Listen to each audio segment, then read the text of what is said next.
My stepsister stole my diamond necklace and replaced it with a fake. She went pale when I exposed her as a thief to her own boyfriend. I saved up for 2 years working doubles at the restaurant to buy myself a diamond necklace for my college graduation. Not some huge flashy thing, just a simple solitaire on a white gold chain that cost me $3,000. I kept the receipt, the certificate, everything in my jewelry box because it was the first real piece of jewelry I ever bought myself. My dad married Jenna's mom when I was 15, and Jenna was 13. And we got along fine until she hit college and turned into this person who thought everything anyone else had should automatically be hers too. She'd been eyeing my necklace since I got it 6 months ago, always asking to borrow it for dates, getting mad when I said no. I only wore it for special occasions and kept it locked in my jewelry box the rest of the time. The lock wasn't super secure, but it was enough to keep casual hands out. Last month was my dad's 50th birthday party at this nice steakhouse downtown. I wore my necklace because it was a big deal. All the family was there, including Jenna's boyfriend Blake, who she'd been dating for a year. Jenna kept touching my necklace during dinner, telling Blake how pretty it was, how she wanted one just like it. Blake said maybe for their anniversary. She said she wanted that exact one. Everyone laughed like she was joking, but I saw her face and she wasn't. The next week, I went to wear my necklace for a job interview at a law firm. When I opened my jewelry box, something was off immediately. The necklace was there, but the chain looked different, cheaper, and the diamond didn't catch the light right. I took it to the jewelry store where I bought it, and they confirmed what I already knew. This was cubic zirconia on plated metal, worth maybe $50. I went straight home and confronted Jenna. She was sitting on the couch doing her nails, totally calm. She said I was being paranoid and that I probably bought a fake in the first place. Said the jewelry store probably scammed me and now I was trying to blame her for my bad purchase. When I showed her my receipt and certificate, she said those were probably fake too. Anyone could print those up. My dad and stepmom came home right then, and Jenna immediately started crying, saying I was accusing her of being a thief. She ran to her room and came back with my actual necklace, wearing it, and said this was hers that Blake bought her for their anniversary early. She even had a receipt from a different jewelry store dated a week ago. My stepmom immediately took Jenna's side, saying I needed to stop being jealous that Blake was a better boyfriend than any guy I'd dated. My dad said we both had necklaces and should just be happy with what we had. He actually suggested I should apologize for making Jenna cry. I knew Jenna had to have the real receipt somewhere because she'd need it for insurance or if she ever wanted to sell it. Her room was off limits according to my parents, but I didn't care anymore. When everyone was at work, I searched everywhere. Nothing in her jewelry box, nothing in her desk. Then I checked her closet and found a folder labeled Important Docs, hidden behind her shoes. Inside was my original receipt, my certificate, and a handwritten note with Blake's credit card information. She'd used his card to buy something at the other jewelry store to get a receipt, then returned it. I took photos of everything, especially the handwritten credit card info, then put it all back exactly where I found it. That weekend, Blake came over for dinner. Jenna was wearing my necklace like she had been every day, really rubbing it in my face. During dessert, I casually mentioned how nice it was that Blake spent so much on jewelry for Jenna. He looked confused and said he hadn't bought her any jewelry yet, was actually saving up for their anniversary next month.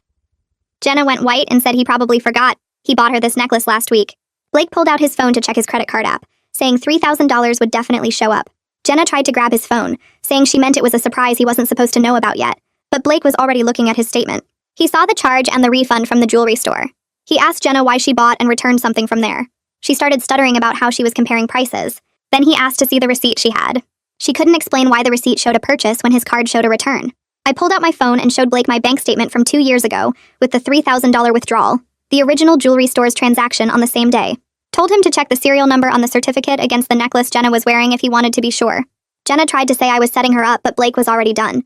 He told her to give me my necklace back. Jenna sits frozen at the dinner table, my real necklace still around her neck, while Blake stares at her with this look of complete betrayal. She finally unclasps it with shaking hands and slides it across the table to me. The second I touch the real chain again, I feel this rush of relief mixed with anger at everything she put me through. The weight is different from the fake, heavier, and the diamond catches the light from the chandelier above us the way it's supposed to.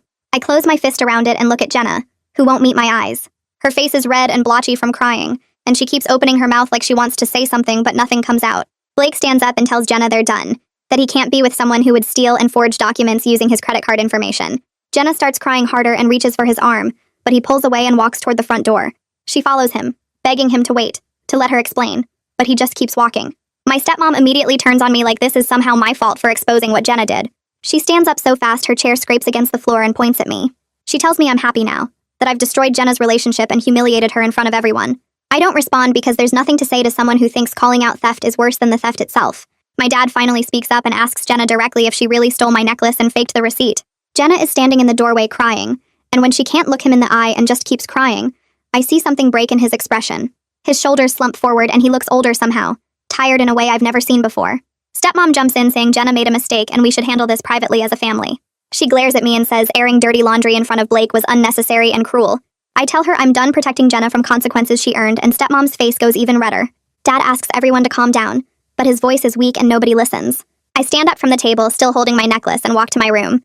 I can hear Jenna sobbing in the living room and stepmom comforting her, telling her everything will be okay. I lock my door behind me and sit on my bed, finally able to breathe properly for the first time in weeks. I open my jewelry box and put my real necklace back where it belongs. Then I lock the box and hide the key in my sock drawer. I pull out my phone and text Blake to thank him for believing me and standing up for what was right. He responds about 20 minutes later saying he feels like an idiot for not noticing Jenna's behavior sooner. I tell him he's not responsible for her choices, that she fooled everyone including our parents. He thanks me for being honest with him and says he needs time to process everything. I tell him I understand, and that I'm sorry he got dragged into this mess. The next morning, Jenna won't come out of her room, and stepmom is giving me the silent treatment while making pointed comments to Dad about how I destroyed Jenna's relationship. She slams cabinet doors while making breakfast, and mutters about how some people can't just let things go. Dad looks exhausted and conflicted, drinking his coffee in silence. He finally asks me if I'm happy now, and I tell him I'm not happy, but I'm done being called a liar in my own home. He sighs and says he understands but wishes things could have been handled differently. I ask him how else I was supposed to handle it when nobody believed me, and he doesn't have an answer for that. 3 days later, my cousin Liana calls me upset because Jenna has been messaging extended family members, claiming I set her up out of jealousy. Liana says Jenna is telling everyone that Blake was abusive and controlling, and that she's the real victim here. I'm furious that Jenna is still lying and manipulating people even after being caught red-handed. Liana says several relatives are asking her if the story is true and she doesn't know what to tell them. I send Liana the photos of everything right away. My original receipt, the certificate, the pictures of Jenna's hidden folder with Blake's card info, and screenshots of the jewelry store confirmation that my necklace was replaced with a fake. Liana is shocked at the evidence and says she'll share it with family members who are asking questions. She tells me Jenna's lies are getting out of control, and people need to see the truth. Within 2 days, my phone starts blowing up with messages from relatives. Some are apologizing for doubting me, others are saying they don't want to get involved in drama. A few are still taking Jenna's side no matter what evidence they see, saying I should have just let her keep the necklace to avoid all this trouble. Brock Morris, my uncle's son, sends a long message saying he always knew Jenna had entitled tendencies. He says he's sorry the adults didn't protect me better, and that he believes me completely. His message makes me cry a little because it feels good to have someone actually acknowledge what happened to me. Dad sits me down in the living room and admits that he's been avoiding the truth because dealing with stepmom's anger is exhausting. He says he knows what Jenna did was seriously wrong and he should have defended me at the dinner. He looks genuinely ashamed when he apologizes, but I tell him an apology doesn't fix the fact that he chose keeping peace over protecting his own daughter. He nods and says he understands if I need time to forgive him. Stepmom confronts me in the kitchen the next day, demanding I tell everyone I lied about Jenna. She says her daughter is suffering from the breakup and family judgment, and it's all my fault. I refuse and tell her that Jenna's suffering is the consequence of Jenna's theft and lies. Stepmom actually tries to grab my phone to delete the evidence photos, but I pull away and Dad walks in right at that moment. He steps between us and tells Stepmom to back off, that I have every right to defend myself with the truth. Stepmom backs up when Dad steps between us, but she's still got that look on her face like I'm the one who ruined everything. Dad tells her they need to talk in their room and she storms off without another word. I lock myself in my bedroom and pull out my laptop, opening rental sites and scrolling through apartments I can actually afford on my restaurant salary. Most of them are too expensive or in sketchy neighborhoods, but I keep searching because I can't stay here anymore. The walls feel like they're closing in, and every time I hear footsteps in the hallway, I tense up wondering if it's stepmom coming back for round 2. My shift at the restaurant the next day is busy enough that I don't think about home much, and during my break, my manager Helen sits down at my table with her own coffee. She asks how I'm doing, and I guess my face gives something away because she tells me I look stressed. I don't go into details, but I mention I'm looking for a place to move out, and Helen's eyes light up. She says her building has a studio opening up next month. Rent is $900, which is tight but doable if I pick up extra shifts. I tell her I'm interested and she gives me the landlord's number right there. By the time I get home that night, I've already called and set up a viewing for Saturday. The house is quiet when I walk in, and I head straight to my room without checking if anyone's around. I spend the rest of the evening looking at the studio's photos online and doing the math on my budget, and even though it'll be tight, I know I need this. My mental health is worth more than having extra money in savings.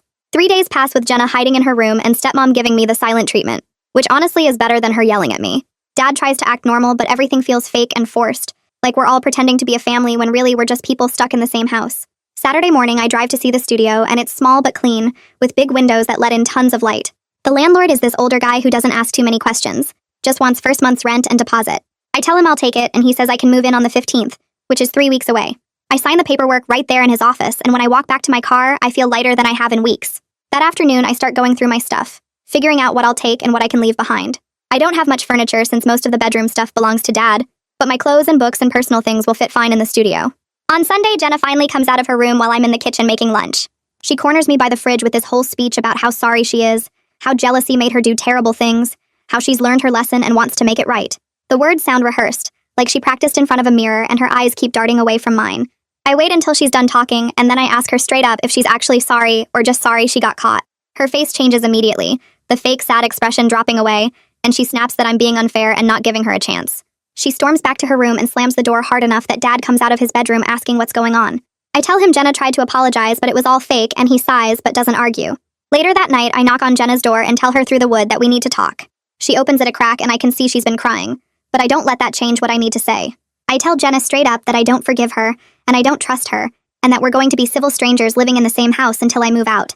She tries to push back, saying family should forgive family, that we grew up together and that has to mean something. I point out that family shouldn't steal from family or destroy their belongings and frame them for being crazy, and she doesn't have a response to that. Her mouth opens and closes a few times, but nothing comes out, and finally she just shuts the door in my face. I go back to my room feeling like I got some power back, like I finally set a boundary that needed setting years ago.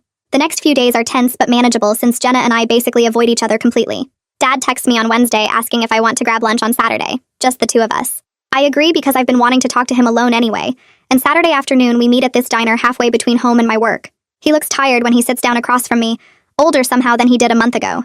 We order food and make small talk until it arrives, and then Dad puts down his fork and tells me he's been thinking a lot about how he's handled things since marrying stepmom.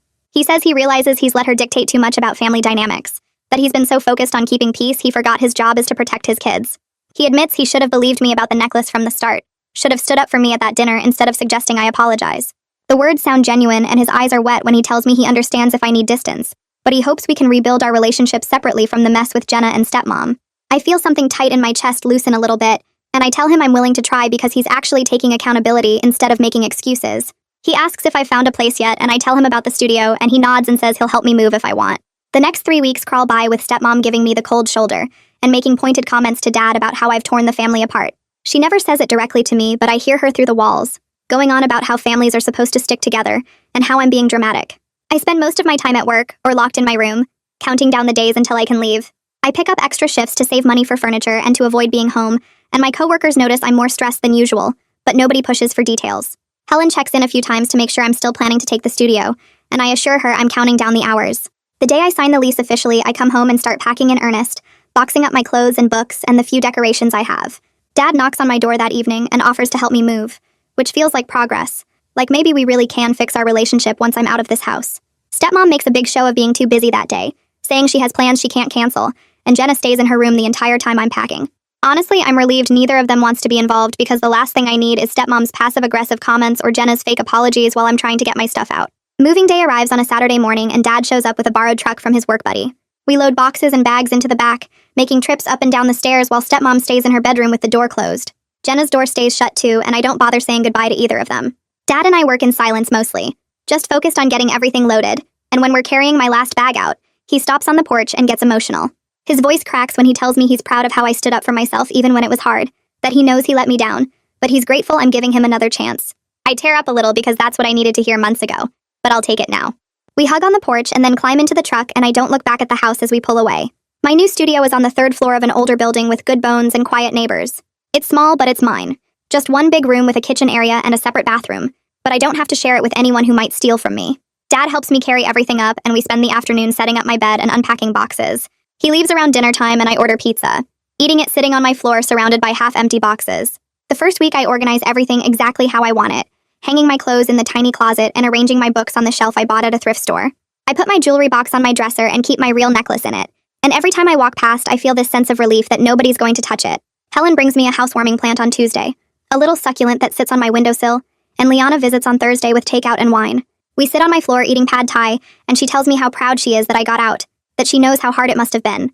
I realize sitting there with her that I'm building a chosen family of people who actually respect me, people who believe me and support me without making me prove myself over and over.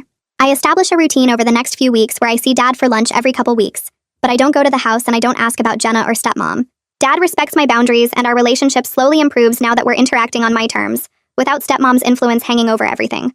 He mentions once that stepmom started therapy, says it like he thinks I might care, but I just nod and change the subject.